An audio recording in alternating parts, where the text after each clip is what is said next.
Boa noite a todos, sejam bem-vindos. O que vocês pensam quando fala a palavra ansiedade? Fatalmente tem 4 possibilidades, mas tem 2 que são muito comuns. Uma delas é aquela assim, ele é muito ansioso, não sabe esperar as coisas, quer tudo para ontem. Esse é o mais comum, não é? Que todo mundo pensa assim. Uhum. A grande maioria das pessoas, quando eu pergunto o que é ansiedade para você, a grande maioria das pessoas responde isso. Curiosamente, não tem nada a ver com ansiedade isso. Sabia? Ansiedade é medo. Medo, preocupação, certo? Então, por que me chamaram para falar desse assunto? Porque eu sou médico psiquiatra. Então, pessoal, chama um médico psiquiatra aí que sabe falar desse negócio. Né? Sou palestrante espírita, sou membro da Comissão de Estudo e Pesquisa em Espiritualidade e Saúde da Associação Brasileira de Psiquiatria. Atualmente estou ocupando a Câmara Técnica em Psiquiatria do Conselho Regional aqui do nosso estado. Né? Então, acho que tem algum conteúdinho que dá para a gente passar para vocês, além do conteúdo espírita. Antes de falar propriamente do assunto, eu quero passar um vídeo para vocês, que a gente vai usar esse vídeo como referência para o nosso estudo de hoje, tá? Acho que vocês já viram, já deve ter visto em algum momento aí. Ele é bem legal.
Por que sois tão tímidos?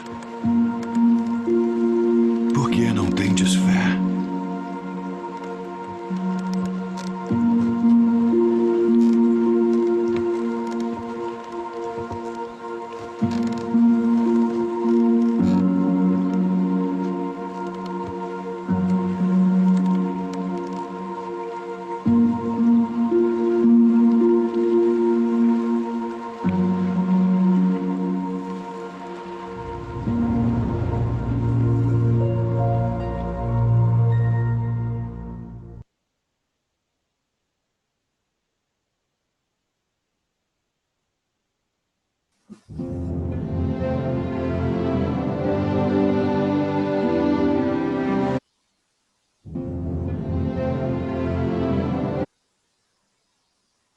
Então vamos lá. Importante falar esse conceito de espiritualidade, já que nós vamos falar de espiritualidade no combate da ansiedade. Espiritualidade é a relação do ser humano com o sagrado transcendente, com as coisas que são imateriais, não físicas da existência. Então, espiritualidade não tem relação direta e absoluta com religiosidade, porque religiosidade é um conceito que aproxima o ser humano dos rituais da sua religião. Por exemplo, ir para a palestra pública, ir para o curso, estar aqui nessa atividade, isso tudo é religiosidade. Estar aqui neste momento, interagindo com outras pessoas, estar na casa espírita, assistindo uma palestra, fazendo sopa, dando aula de evangelização, tudo isso é religiosidade. Espiritualidade é a minha relação direta com o imaterial. Então, não preciso ter uma religião para ter espiritualidade, certo? A doutrina espírita, enquanto filosofia, enquanto religião, né, ela tem por meta, por finalidade, desenvolver em nós esse aspecto, o aspecto da espiritualidade, ou seja, fortalecer a nossa relação com os espíritos superiores, com Deus, enfim, tudo aquilo que nós consideramos vivos, ativos e imateriais, certo? Então, isso é espiritualidade. É importante diferenciar minimamente esses dois elementos, medo e ansiedade. O medo é o temor diante do fato objetivo e concreto. Por exemplo, vocês estão agora aí no lugarzinho de vocês, tranquilos, assistindo a esse momento. De repente, entra um leão aí na sala de vocês, onde vocês estão. Qual era a sensação que vocês iam ter agora, ao entrar o leão? Medo, certo? Agora, se eu dissesse para vocês assim, ó, acabou de entrar um leão no quintal de vocês, qual é a sensação que vocês terão? Todo mundo poderia dizer medo, mas não é. Isso que vocês vão sentir é ansiedade. Você nem viu o leão, nem sabe se ele realmente está lá, mas só porque eu falei, você já começa a ter uma reação, vamos dizer assim, emocional, de medo, né, para algo que pode acontecer, ou que você imagina que possa acontecer, né? Então, isso é a ansiedade, é a preocupação com o futuro. Real ou imaginário, né? Possível ou nem sempre possível, mas que a pessoa, por ela mesma, acredita que pode ser real, certo? Então, ansiedade não tem nada a ver com a afobação, aquilo lá que vocês, no início eu mencionei, que muitas pessoas acabam acreditando que seja. Nós vamos ver em várias passagens do Evangelho a palavra ansiedade. E é interessante porque ela pode ter, dependendo de como se analise o contexto da história, a palavra ansiedade pode ter os dois significados. Só que do ponto de vista psicopatológico, do ponto de vista psiquiátrico, a ansiedade é o medo do futuro, é uma preocupação com o que pode acontecer, seja na minha imaginação, seja de fato a possibilidade real daquele evento acontecer. Então, a ansiedade está sempre relacionada com o medo. Vou dar um exemplo bem prático para vocês entenderem a diferença entre essa ansiedade afobação e a ansiedade preocupação. Por exemplo, eu estava ansioso pela nossa aula de hoje. Vocês acham que eu estava com medo da aula? Não, eu estava animado, eu estava desejoso, né? Eu queria logo, eu queria tanto, eu esperei tanto por esse momento, que a gente costuma dizer assim, eu estava ansioso por esse momento. Só que esse ansioso, na verdade, o que eu quero dizer é anseio. Eu ansiei demais, eu desejei demais esse momento. E nós, muitas vezes, somos ansiosos, mais do que ansiosos. Nós estamos o tempo inteiro desejosos, querendo demais algo de bom. E, curiosamente, a pessoa que essa palavra é um neologismo, eu estou inventando, tá? Ansiosa, essa palavra não existe, pelo amor de Deus. A pessoa que é desejosa demais de algo bom de acontecer, ela fica com essa cara aqui? Será que ela fica com essa cara aqui, desse homem na tela? Claro que não, né? Ele fica com a cara que vocês estão fazendo aí agora. Sorridentes, animadinhos, né? Desejosos, você quer aquele momento. Por exemplo, encontrar o namorado ou a namorada, fazer uma viagem bacana, esperando o resultado de uma contratação, vão chamar você para um emprego e você está ali na expectativa boa, certo? Então, isso não é ansiedade. Isso que é bom, que é positivo, que é um anseio gostoso, não é ansiedade, é anseio, ok? Ansiedade deixa a pessoa com essa cara aí. Imaginem vocês que eu cheguei na terça-feira passada na Casa Espírita e a nossa palestrante falou assim: eu não vou dar a palestra hoje porque eu estou muito ansiosa. Eu não consigo aparecer na tela, eu não dou conta de falar em público desse jeito. Se fosse aqui para o pessoal aqui na minha frente, eu falaria. Mas pela internet eu não dou conta de falar. Será que ela estava com um anseio desejoso de dar a palestra, ou ela estava ansiosa mesmo, preocupada com julgamentos ou com apontamentos que fariam a respeito do comportamento dela, ou se, de repente, a preocupação dela de alguém fazer uma pergunta muito difícil e ela não saber responder? Era, nesse caso, a ansiedade, ou seja, ela tinha um medo de algo que ela imaginava que podia acontecer. E que, de fato, era possível. Alguém poderia mandar uma mensagem lá pelo chat lá do YouTube e ela não sabia responder. Era uma possibilidade. Então, ela estava muito temerária, ela estava com medo, um medo antecipado, ou seja, uma preocupação excessiva a respeito de uma possível interpelação mais complicada ou mais difícil que ela não desse conta de responder. Então, ali naquele caso, o que ela teve foi uma crise de ansiedade. Ela realmente ficou com o rosto suado, ela estava trêmula, ela estava falando com dificuldade, ela não dava conta de fazer aquela palestra online, né? Então, ela ali naquela hora teve um ataque de pânico, uma crise de ansiedade, certo? E nesse caso, em particular, é uma ansiedade que nós chamamos de ansiedade psicogênica, ou seja, é uma pessoa que é normal todo o tempo da vida, mas que na hora que ela é colocada à prova, ela entra em desespero, ela entra em pânico.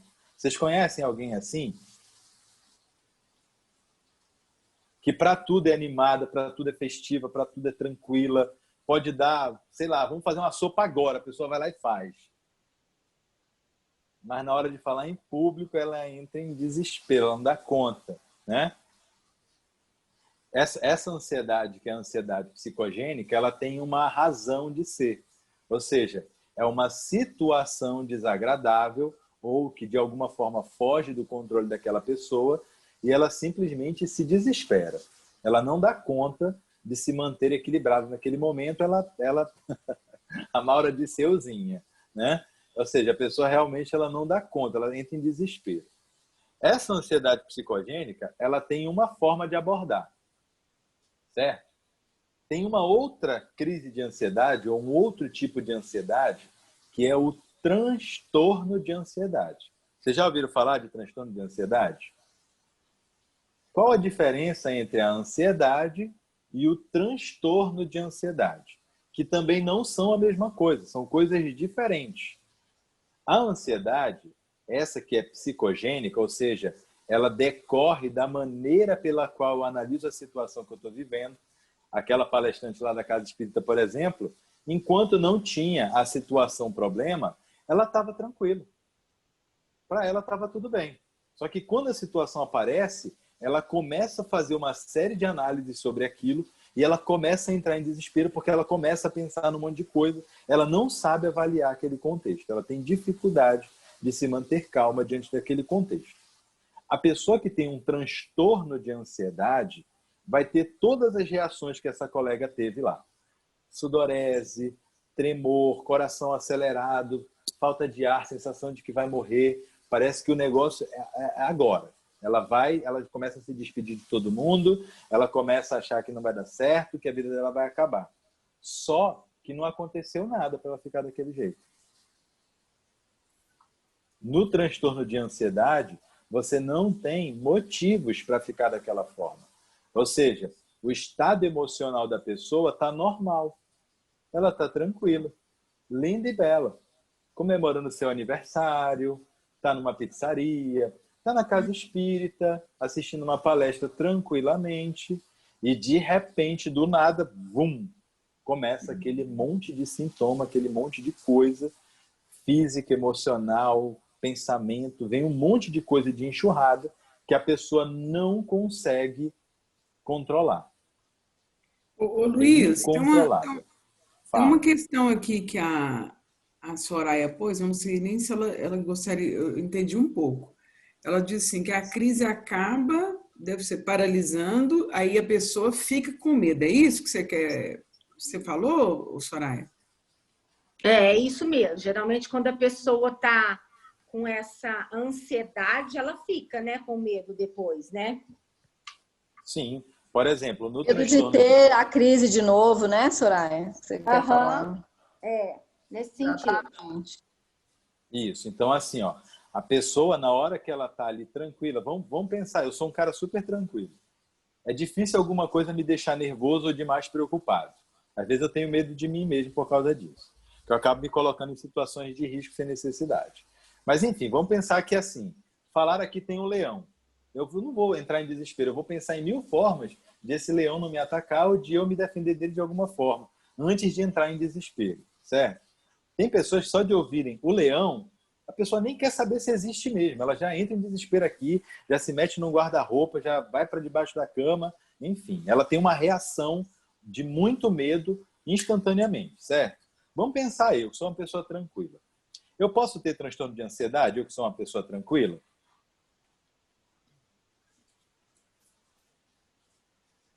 Pode. Posso, posso. O que vai acontecer? Eu vou estar aqui tranquilo no meio da aula com vocês e eu estou tranquilo. Minha frequência cardíaca é 69, que é a minha frequência basal. Eu estou aqui com vocês animado, tranquilo, festivo, show de bola. De repente, meu coração começa a acelerar. Vai para 100, 120, 130. A minha mão começa a suar. Vocês vão começar a ver minha cara empalidecendo. Eu começo a ficar trêmulo. Quando eu levanto a mão, minha mão está trêmula. A minha voz começa a falhar, eu começo a ter falta de ar, do nada. Se eu sou uma pessoa que, diante de situações desagradáveis, entra em desespero, só de sentir essas coisas no meu corpo, eu já entraria em desespero. Só que como eu sou um cara muito tranquilo, eu vou sentir tudo isso e como é que eu vou ficar? Na minha. Respirando, relaxando, esperando passar, porque eu sei que aquilo ali passa. Eu não entro em desespero. Apesar de o meu corpo estar em crise, eu, mentalmente falando, psicologicamente falando, ou espiritualmente falando, estou tranquilo, relaxado, na minha. Luiz Henrique, Certo? pode só Fale. fazer uma pergunta? À Então, vontade. nesse caso aí que você está explicando, eu estou entendendo que não chega a ser transtorno, então. É o que a gente fala, assim, que eu trabalho com isso também, né? Eu sou psicóloga. É uma ansiedade, dizemos assim, normal, né? Por Não, a exemplo, ansiedade quando... normal, do ponto de vista psiquiátrico, o que é a ansiedade normal? É essa ansiedade diante de fatores estressantes. Essa que eu Não, estou te então, por exemplo, é falando, o que eu ia falar, assim, por exemplo, diante de um lugar que você sente na iminência que pode ter um assalto, né, um assaltante, isso, alguma coisa assim, uma situação que possa acontecer.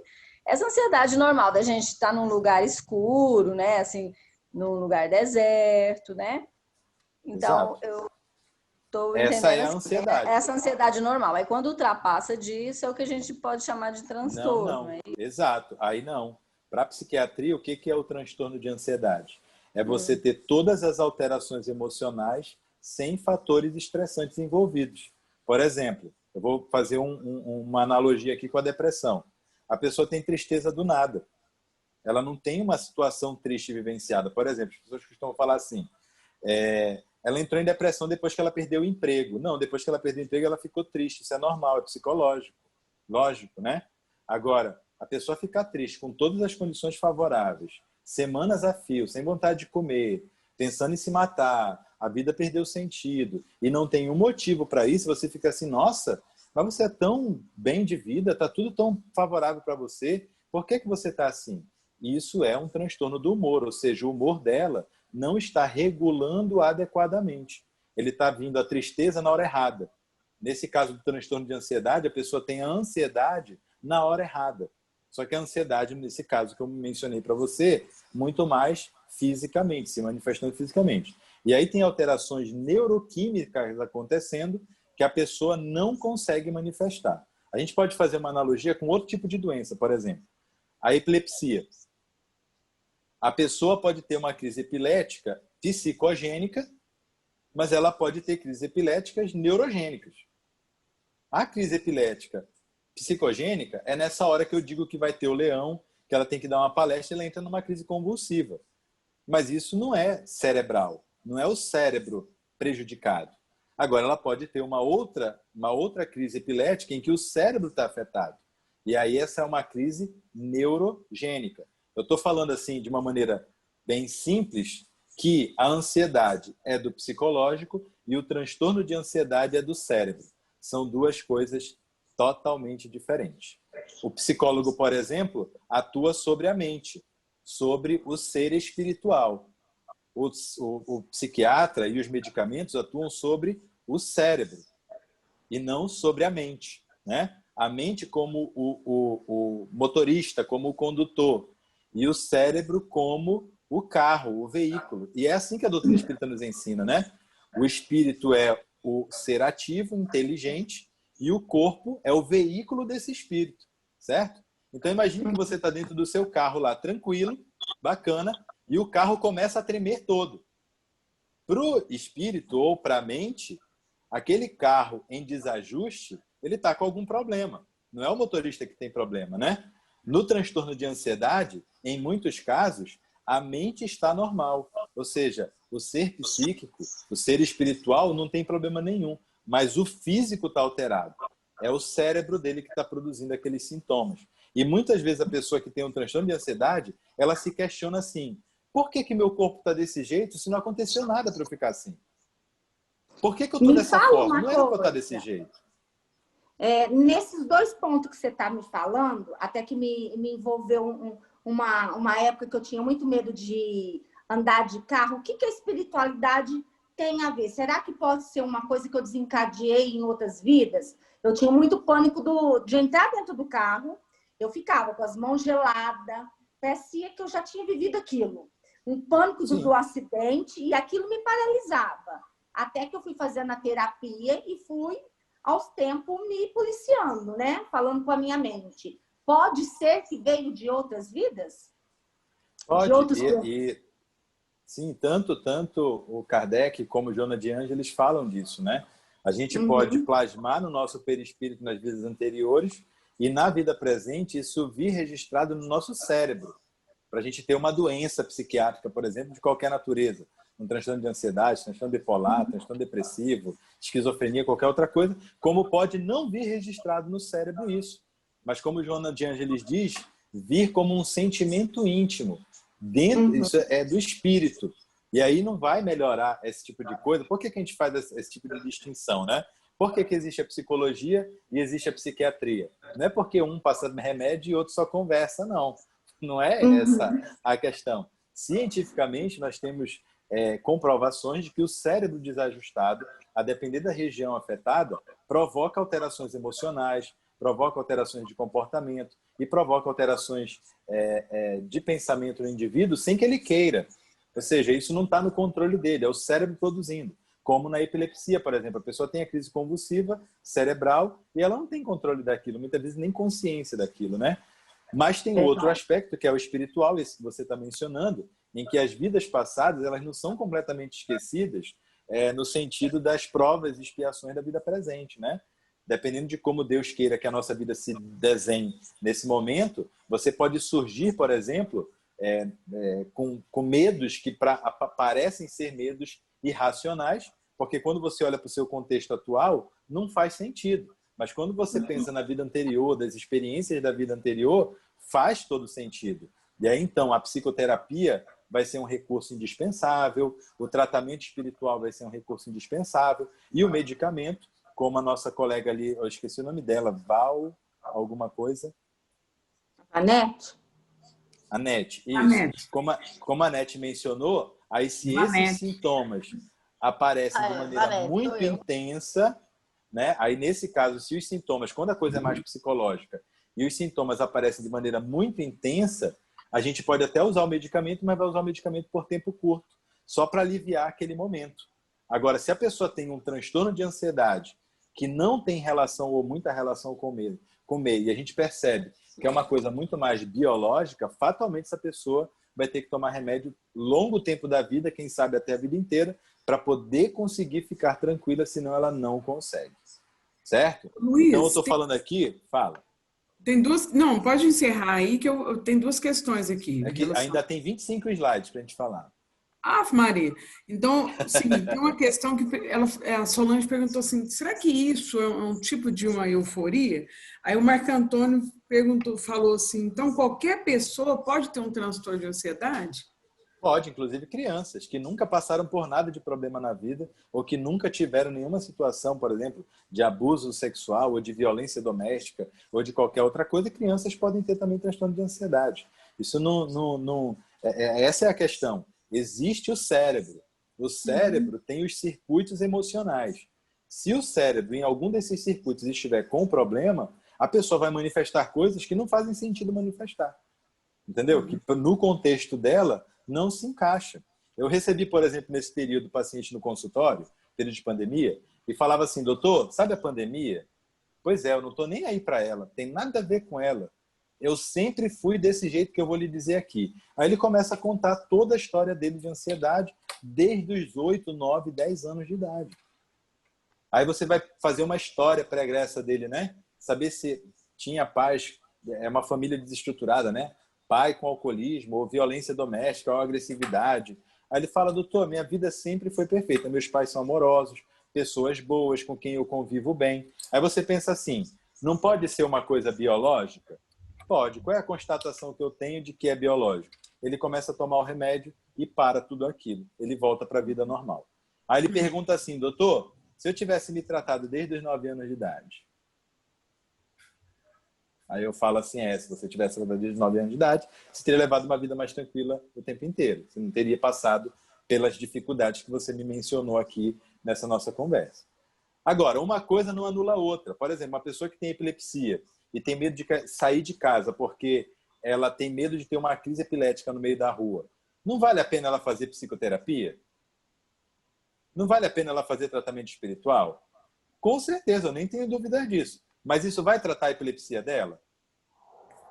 Não. A pergunta e a resposta igualzinho para os transtornos de ansiedade. Para o transtorno de humor. Sim. Deixa eu só concluir esse pensamento, Flaviana. Então, assim, se a pessoa tem um transtorno de ansiedade ou depressão, por exemplo, vale a pena fazer psicoterapia? Alguém tem dúvida de que vale a pena fazer psicoterapia? Acho que não, né? Vale a pena, naturalmente. Não, vale demais. Vale a pena fazer tratamento espiritual? Vale. Isso vai tratar o transtorno de ansiedade da pessoa? Isso vai tratar o transtorno de humor dela? Vai tratar a crise psicótica que ela está vivendo? Não. Entendem? São coisas diferentes. As doenças biológicas, as doenças psiquiátricas, elas são equiparáveis a todas as outras doenças que na medicina existem. Câncer, doença autoimune, doença neurológica, é tudo igual, não tem diferença. Porque o perispírito plasma no corpo físico o desajuste. Uma pessoa que está com fome, por exemplo, e chorando. Eu só conheço um caso que foi curado com um abraço. Que quem curou foi o Bezerra de Menezes lá na Federação Espírita Brasileira. Curou a fome do cara com um abraço. Mas eu não conheço outra pessoa que tenha tido a fome curada com um abraço que não seja com comida. Agora, vale a pena a pessoa receber uma orientação na doutrina lá na casa espírita, receber uma orientação psicológica de como equacionar esse problema? Vale. Mas vai matar a fome dele? Não. O que é biológico é biológico, o que é espiritual é espiritual, o que é psicológico é psicológico. As coisas não devem ser confundidas. Por isso existe a psicologia, que a NET lá é especialista nesse assunto, e por isso existe a psiquiatria, no qual eu sou especialista, certo? Luiz, então existem as duas... Vai fazer uma pergunta? Só um minutinho. A Flaviana vai fazer uma pergunta. A Flaviana. Eu vou ler 3 aqui. A Solange vai querer fazer, eu não sei se está dentro dessas aqui, para dar continuidade, tá bom, pessoal? Vai, tá, Flaviana. Ok. É só pegando um gancho aí com todas essas suas falas, eu não sei se você vai trabalhar também aqui, a relação das fobias, né? A claustrofobia, a fobia social relacionada à ansiedade. Aí eu queria, assim, muito acho que do que você falou também já entra aí, né? As fobias estão no capítulo dos transtornos de ansiedade. Então, eles são transtornos de base biológica também. Só que, assim, é muito difícil explicar para vocês sem vocês terem os parâmetros que as neurociências podem oferecer, né? Então, é de maneira bem simples. Pensa assim, ó, motorista e carro. Quando a gente fala de transtorno, a gente está falando que o problema é no carro. Quem é que cuida do carro quando está com problema? Mecânico. O mecânico. Então, eu sou o mecânico. Eu, médico psiquiatra, eu sou o mecânico, certo? Eu cuido do veículo físico, dos espíritos. Eu cuido do carro. Troco o óleo, conserto o pneu, ajeito o motor, faço tudo isso, certo? Mas tem um motorista que usa esse carro. Quando o problema é do motorista, adianta o mecânico? Não, né? Porque o problema é de outra ordem. Então, quando o problema é espiritual, ou quando o problema é da mente, ou do ser psicológico, que é tudo a mesma coisa, quem é que vai cuidar dele? É o psicólogo, é a casa espírita, é a espiritualidade. São outras ferramentas, entenderam? Você tem um tumor, vale a pena fazer psicoterapia? Vale a pena fazer tratamento espiritual? Vale. Vai evitar que o tumor avance se ele for um tumor maligno e que mata a pessoa? Covid-19, por exemplo. Vale a pena fazer tratamento espiritual? Vale a pena fazer psicoterapia? Vale. Mas se a pessoa tiver que morrer do vírus, vai morrer do vírus. Agora já tem muitos médico, casos, né? de ansiedade depois do Covid. Vanete, Bastante. E eu concordo com a Vanete. E nesse caso, é a ansiedade normal, que está todo mundo com medo do que está acontecendo lá fora. Agora, uma pessoa que tem transtorno de ansiedade, ela está necessariamente ansiosa com a pandemia? Não. É isso que as pessoas não conseguem entender. Certo? A pessoa com transtorno de ansiedade, ela pode ter medos independente da pandemia. Ela pode ter medo da casa dela, por exemplo. A pessoa com transtorno de ansiedade pode ter medo de qualquer coisa, de tudo. Até de ter que ir ali na padaria comprar pão. Então, não é porque a pandemia chegou que ela vai ficar ansiosa. Ela já era antes. Né? Esse é um outro aspecto. Tem outros transtornos de ansiedade aí no meio que a gente poderia falar. Mas o que eu vou falar aqui hoje para vocês? É dessa ansiedade normal. Porque o transtorno de ansiedade ele tem uma abordagem diferente. Ele vai requerer, em muitos casos, remédio. E por que é preciso fazer essa diferenciação? Por uma razão bem simples. Pessoas que são muito espiritualizadas, inclusive psicólogos muito espiritualizados, pessoas que se dedicam à prática do bem, que estudam doutrina, que estudam outras religiões e que são muito fervorosas na sua fé, entram num conflito desesperador quando começam a apresentar sintomas de transtorno de ansiedade. Porque elas pensam assim, será que sou eu que não tenho fé suficiente? Será que eu estou fazendo alguma coisa de errado? Porque eu vou para o tratamento, eu estudo, eu me dedico. Por que esses sintomas acontecem comigo? Por que isso está acontecendo? Né? A gente precisa levar em consideração os fatores biológicos da vida física, que é o transtorno, a doença. Né?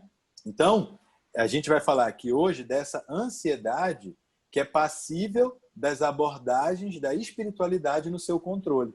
Porque a doença psiquiátrica, tal qual a epilepsia, tal qual os tumores, tal qual a Covid, tal qual qualquer outra doença biológica, elas não têm uma resposta terapêutica efetiva direta somente pela espiritualidade. A gente vai pegar o caso do Eurípides Barçanufo, por exemplo. Né? Eurípides Barçanufo, naturalmente, era um espírito superior, morreu de gripe espanhola. Tudo bem que lá no momento do desenlace dele, ele teve um privilégio que talvez poucos de nós terá nessa vida. Maria perguntou, meu filho, você quer continuar encarnado ou você quer vir com a gente? Você tem outras tarefas para assumir aqui também, né? Ele escolheu ir. Mas quem foi que fragilizou o corpo dele para colocá-lo no risco de morte naquela hora? O vírus. H1N1, nesse caso, que é o vírus da gripe espanhola. E assim acontece com todo mundo, né? Que tem corpo físico, a gente está sujeito às vicissitudes da matéria. Aqui ainda prepondera a matéria. Agora, é preciso que nós aprendamos a dirigir esse veículo, a conduzir o nosso corpo de uma maneira saudável, que nos conduza à felicidade, ou que nos permita sentir felizes, mesmo sem andar caminho nenhum, já onde nós estamos, né? Que seria ser ou ter a felicidade aqui e agora, certo? Mas só que para ter essa felicidade, para encontrar essa felicidade, é preciso superar essa ansiedade que a gente está falando aqui agora, que é o temor. Porque eu acho que a outra ansiedade, que é o anseio da felicidade, todo mundo tem, né? Isso é o que todo mundo quer, tá todo mundo desejoso aí, né? Quando fala assim, vamos ser felizes, está todo mundo, vamos, é agora, na hora, né? Queremos, buscamos. Mas muitas pessoas têm medo de alcançar essa felicidade. E é dessa felicidade, ou melhor, dessa ansiedade que nós vamos tratar aqui hoje, tá? Então vamos passar para o nosso slide Luiz, aqui. Oi. nós estamos combinando com o pessoal aqui, porque são muitas perguntas. E o pessoal está ansioso, realmente, ansioso para te ouvir. Então, nós vamos deixar para os 10 minutos finais, porque Ótimo, assim, então tá bom. Você tem seleciona aí. pergunta de toda a ordem aqui. Tá, Tá, beleza? então vamos lá. Primeiro, não é tempestade, não, é tempestade. Eu botei um R a mais aí. É tempestade, tá? Lá no videozinho de Jesus, que eu falei para vocês que eu ia usar como referência, né? Nós temos a tempestade. O que é a tempestade? São as nossas provas e expiações. Alegoricamente, tudo isso que nós vivemos no mundo hoje, a pandemia, a nossa família, o nosso trabalho. Gente, é importante deixar isso claro. A pandemia não é o boom da prova, que está todo mundo falando assim, nossa, a pandemia veio. Porque, gente, nós temos tantas outras provas e expiações no dia a dia que a gente nem se dá conta. Vocês sabiam que a riqueza é uma prova e uma expiação também? Vocês sabiam que a beleza também é prova e expiação? Vocês sabiam que ser magro também é prova e expiação? Não é só ser gordo? Essa eu gostei. E tantas outras coisas são provas e expiações. As doenças são provas e expiações. Estar na faculdade, por exemplo, cursando medicina, fazendo direito. Gente, isso está tudo dentro de um plano divino que comporta e cabe direitinho aí dentro de provas e expiações. Estamos todos no mesmo barco. Por isso que tem o barquinho aí na imagem, ali no fundo, um pontinho de luz no barco ali, no meio dessa tempestade. Estamos todos lá dentro. Os apóstolos, naquele caso ali, da figura, né? Somos nós. Aí o que acontece quando começa a tempestade? Quando começam as provas e expiações, como é que a gente fica diante delas?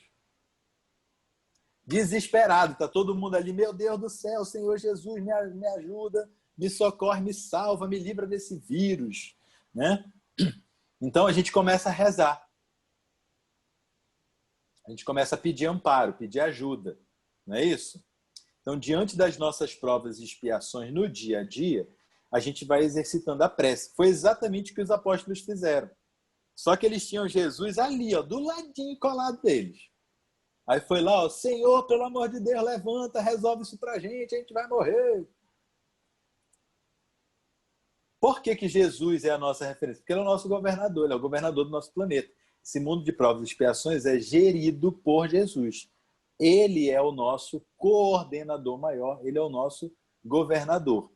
Então é a ele que nós devemos recorrer, certo? Jesus, na figura aí do vídeo, né, uma figura humana, mas que representa muito mais do que isso, representa um espírito de luz, o espírito superior, o espírito puro que auxilia o processo evolutivo dos espíritos habitantes do nosso planeta, certo?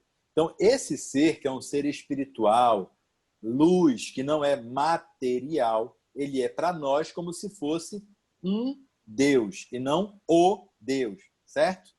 Ele é a nossa referência de poder maior abaixo de Deus aqui na Terra, não é isso?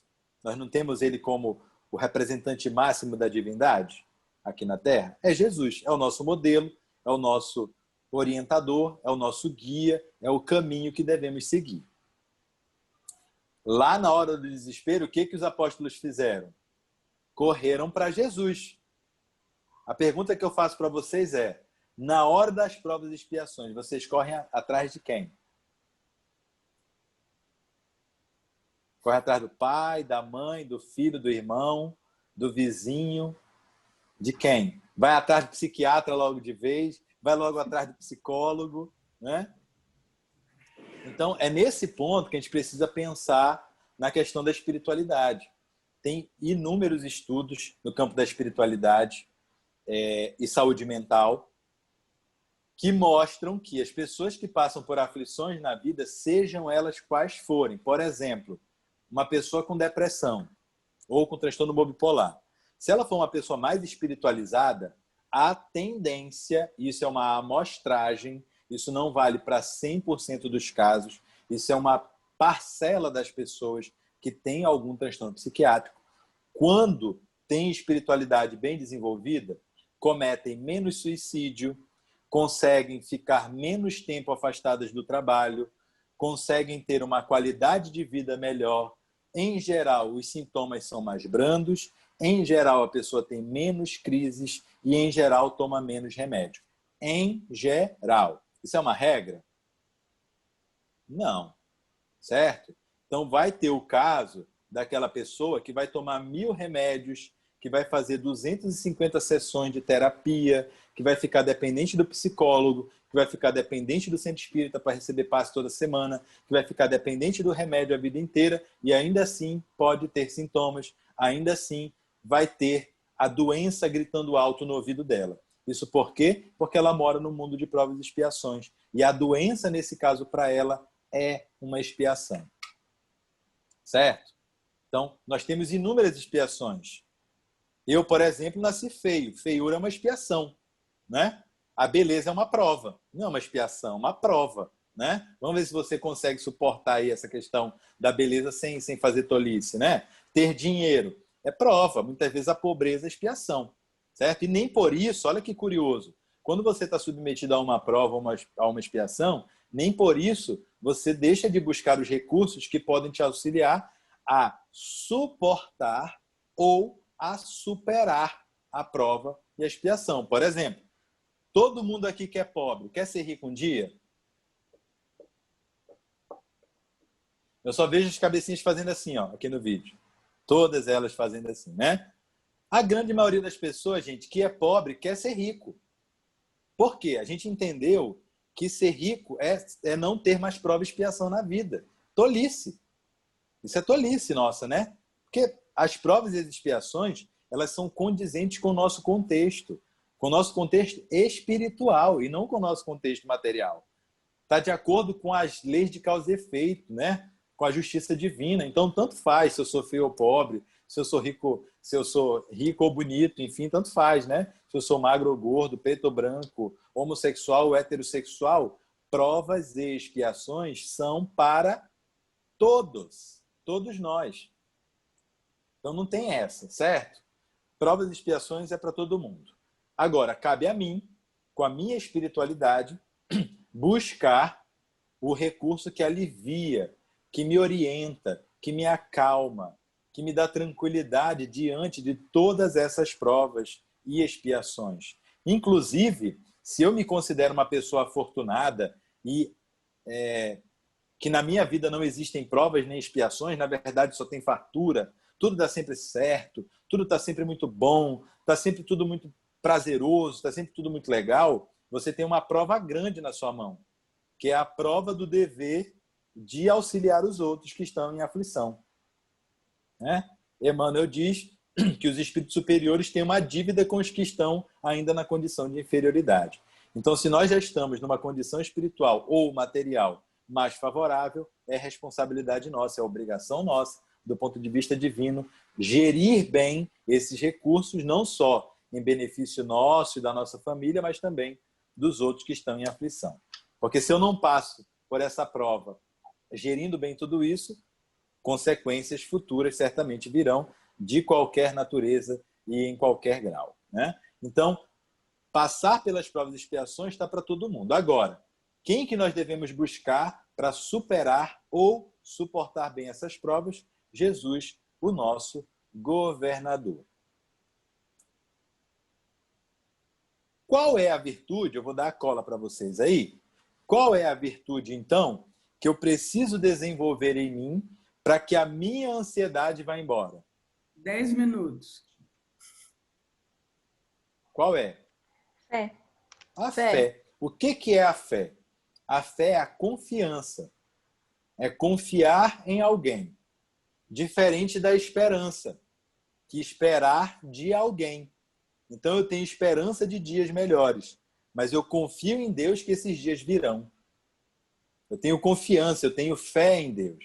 Então aquele indivíduo que tem fé, ele consegue ter calma, coragem, equilíbrio, paciência e serenidade para enfrentar qualquer tempestade. Agora, vamos pensar assim, ó. A pessoa está lá com o seu transtorno de ansiedade ou com a sua depressão. Dói? Não temos dúvida, dói muito, demais, dói pra caramba. Não queiram sentir a dor da depressão. Pessoas que têm depressão falam assim, tristeza não tem nada a ver com depressão. Só fala que tristeza é depressão quem nunca teve depressão, porque são duas coisas totalmente diferentes. A tristeza parece algo palpável, a pessoa ela sabe de onde vem, ela sabe o que é. A angústia da depressão é uma coisa que não tem uma posição, uma localização. Ela é difusa, é um negócio que envolve o indivíduo, né? Então é muito mais aflitivo. Então imagine que a pessoa tem como prova isso, depressão. E ela sente, sem querer sentir, tristeza, angústia, vontade de chorar. Ela está doida para ir para o centro espírita, mas o corpo dela parece pesado, parece que tem 1 tonelada. Ela tenta levantar da cama e não consegue. Lógico que eu estou falando aqui de uma depressão mais grave. As depressões mais leves a pessoa consegue, inclusive, trabalhar, estudar, concluir curso de faculdade e tudo mais, né? Mas imagine num caso mais grave em que a pessoa está tomada pela doença, absorvida pela doença. Se ela tem fé, e isso é na perspectiva psicológica, mesmo que venham pensamentos ruins na cabeça dela, mesmo que venham sensações estranhas, ela pensa assim, eu não posso desistir, eu não vou parar, eu vou fazer, eu vou seguir em frente. E ela vai, porque ela tem fé em Deus. E ela não para. Ela só para quando o corpo dela não aguenta mais. Ela só para quando o pneu fura, porque aí não tem mais como andar para frente. Isso é a parte da espiritualidade do indivíduo que tem uma doença. A pessoa com câncer, por exemplo, em que o corpo dela está sendo consumido, ela está definhando. Ela vai até o último momento, confiante de que a vida não acaba com a morte do corpo, de que ela vai ser amparada pela espiritualidade amiga. Ela chega ao ponto, por exemplo, de sentir menos dor do que aquela pessoa que passa o dia inteiro reclamando. Por que essa doença me pegou? Tem tanta gente ruim no mundo, era aquele lá que era para estar com câncer, não eu. Né? Ao contrário daquela pessoa mais resignada, que compreende a lição que a prova lhe traz, que compreende na fé divina que aquilo é necessário para o aprimoramento espiritual dela, ela sofre menos, ela consegue ficar calma, branda, plena. E vocês já viram pessoas desencarnarem assim.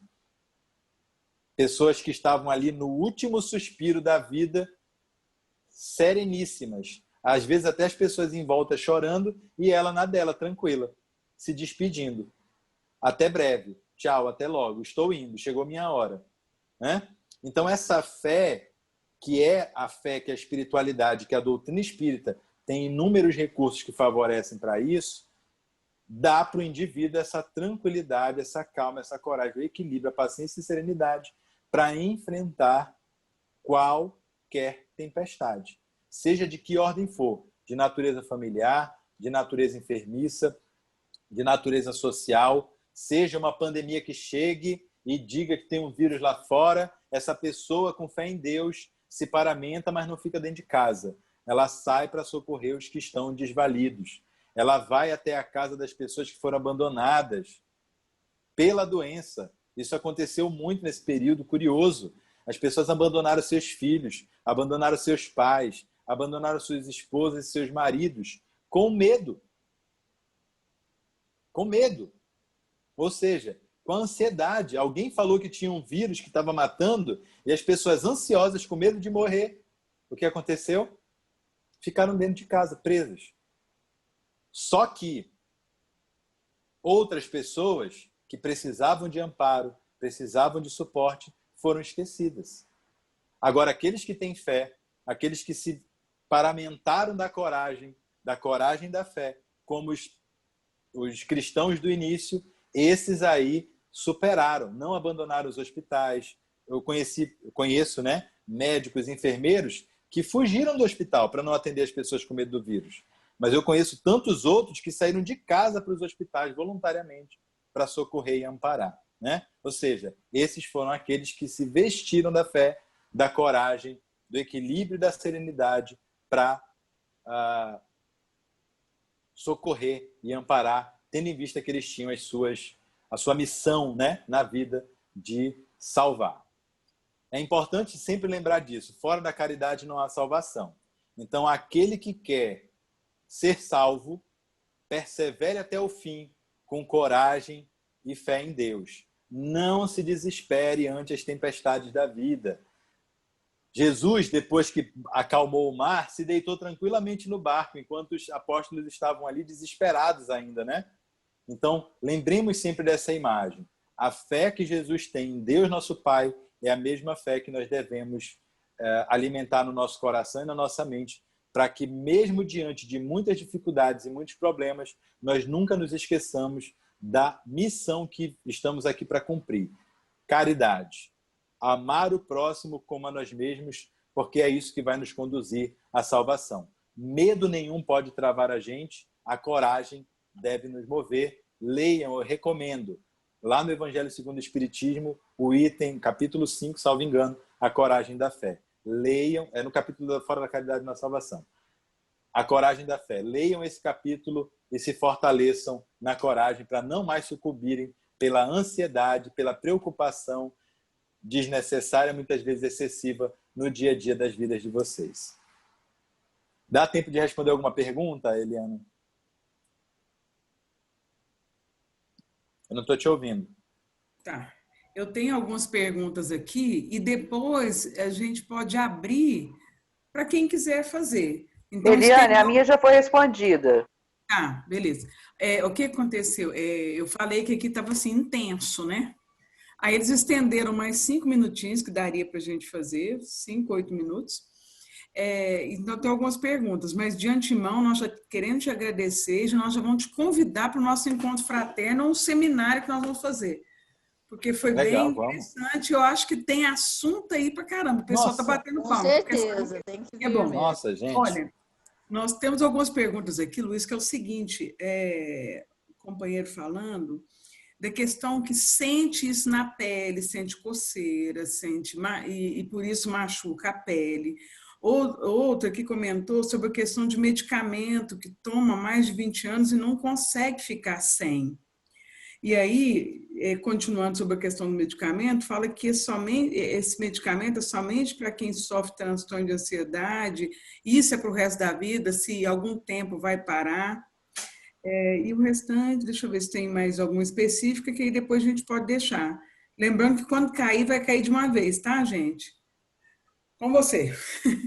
Então, lembra que eu falei da doença de cunho cerebral? Nós temos, gente, doenças. As doenças fazem parte desse mundo. Ter que tomar remédio a vida inteira é prova ou expiação. Vai depender de como o espírito queira encarar, né? Vocês usam óculos. Estou vendo um monte de gente que usa óculos aqui. E a gente tem casos marcantes no Evangelho de cura da cegueira. A gente vai no centro espírita e não consegue curar uma miopia, né? Uma coisa mais simples, muito mais simples, né? E a nossa fé não é invalidada por isso. A gente não vai ao centro espírita, me cura da minha miopia que eu não quero mais usar óculos. E a cirurgia de laser lá é R$4.000 cada olho. Eu não quero pagar tudo isso, então me cura aqui no centro. Não é isso. As provas existem, elas fazem parte desse mundo. E dentro dessas provas estão os transtornos psiquiátricos. Todos os transtornos psiquiátricos são crônicos. E eles vão durar a vida inteira do indivíduo. O que vai fazer a diferença é o uso da medicação, que em algumas pessoas não funciona. Por que será que não funciona um remédio numa determinada pessoa? Vocês fazem ideia? Prova e expiação. Gente, se a gente for lembrar do Holocausto, por exemplo, pessoas eram deixadas morrer. O médico tinha o remédio do lado e ele não usava, porque ele queria estudar. Agora vem você nascer aqui, bonitão, todo inteiraço, só que com uma doença no cérebro, que não vai curar com remédio nenhum. Você vai querer, desejar, rezar, pedir, pelo amor de Deus, e não vai funcionar, porque é a sua prova.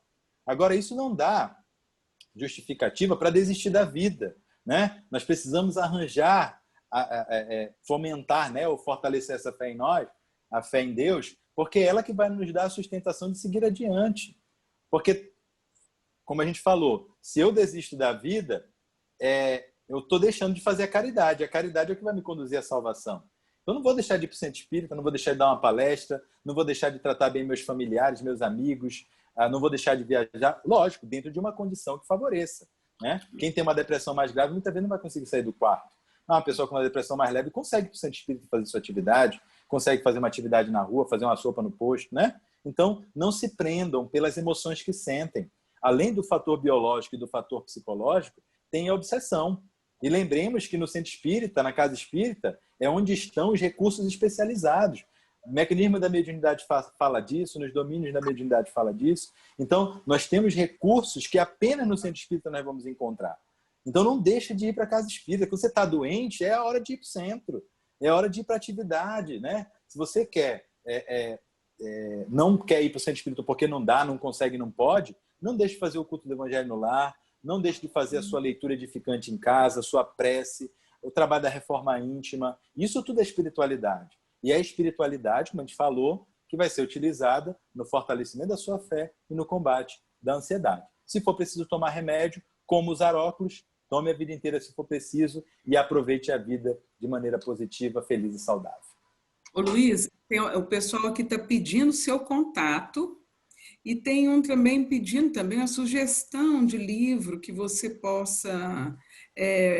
algum livro, fruto de pesquisa científica, que você sugere que trata dessa relação da espiritualidade com a ansiedade. Nós estamos produzindo esse livro dentro da Comissão de Estudos e Pesquisa em Espiritualidade e Saúde Mental da Associação Brasileira de Psiquiatria. Então, é material para talvez... Era para o ano que vem, só que com o distanciamento a gente não conseguiu avançar. Então, vai ficar para 2022, certo? Mas tem publicações, eu posso mandar links depois que falam desse tema, que são artigos, né? A pessoa me pediu um livro. O livro é a coletânea de artigos. Então, o que a gente tem hoje são artigos soltos. Mas a gente pode compartilhar sem problema. Quem pediu foi o Marco Antônio. Eu não sei quem é, mas depois ele pode fazer um contato aí conosco. Não, põe no grupo, Eliana, para nós. Não, mas... mas... Né? Interessa para mim também. Você tem fácil aí, Luiz, ou você vai enviar isso depois? Como é que é? Acho que é depois, né? São links. Meu e-mail aí, ó. E o e-mail do Luiz aí, ó. Ai, meu Deus. Eu não tenho nada para... Põe no grupo, gente, esse e-mail, por favor. Beleza. Eu não tenho nada para copiar aqui agora. Okay. E o meu telefone aí, ó. Tem um telefone aí também, do Luiz. Do WhatsApp. Depois manda mensagem, a gente bate um papinho lá também. Beleza, eu acho que vai... Já tá caindo aí, galera. Já, vamos voltar para lá. Obrigado, gente. Fiquem com Deus. Beijão. Obrigada, viu, Luiz? E até o nosso encontro. Vamos fechar isso aí. Palminhas, valeu. Eu quero te encontrar pessoalmente.